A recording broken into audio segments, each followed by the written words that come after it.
Neutral एक adjective है, meanings not supporting either side in a conflict और disagreement, impartial, detached. हम लोग अक्सर अपनी डेली लाइफ में देखते हैं कि दो लोगों का कन्फ्लिक्ट चल रहा होता है, दो लोग लड़ रहे होते हैं आपस में।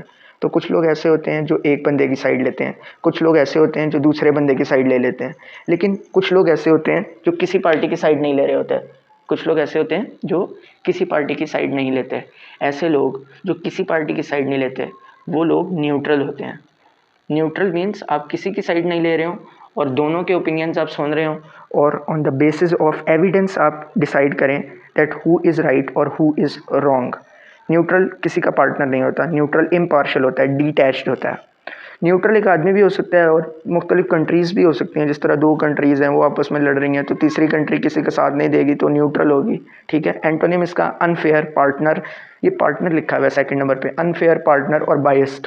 मीन्स अगर आप एक साइड पे तो आप बेसिकली बाइस्ड हैं। Sentence 1, the decision to remain neutral in the conflict allow the country to avoid taking sides and maintain diplomatic relations with both parties. अक्सर ऐसा होता है कि एक कंट्री, जब दो कंट्रीज़ का आपस में कन्फ्लिक्ट चल रहा होता है तो तीसरी कंट्री के ऊपर प्रेशर डाला जाता है कि आप एक कंट्री का साथ दें, दूसरी कंट्री का ना दें, और तो इस तरह के प्रेशर डाला जाता है एक तीसरी कंट्री पे। और अगर तीसरी कंट्री ये डिसाइड कर ले कि वो न्यूट्रल रहेगी तो वो अपने डिप्लोमेटिक रिलेशंस बचा लेती है, क्योंकि वो दोनों का साथ नहीं दे रही होती, इसलिए ना वो किसी की दुश्मन बनती है ना किसी की दोस्त बनती है।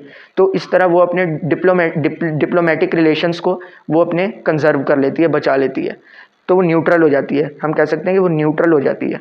Sentence 2, her expression remained neutral as she carefully considered both sides of the argument. अब जिस तरह जज होता है, जज बेसिकली न्यूट्रल होता है क्योंकि वो दोनों की ओपिनियन सुनता है और and on the basis of truth and on the basis of evidences वो डिसाइड करता है दैट हु इज़ राइट और हु इज़ रॉन्ग। सो अ जज इज़ न्यूट्रल, ठीक है। आई होप आपको समझ में आया होगा।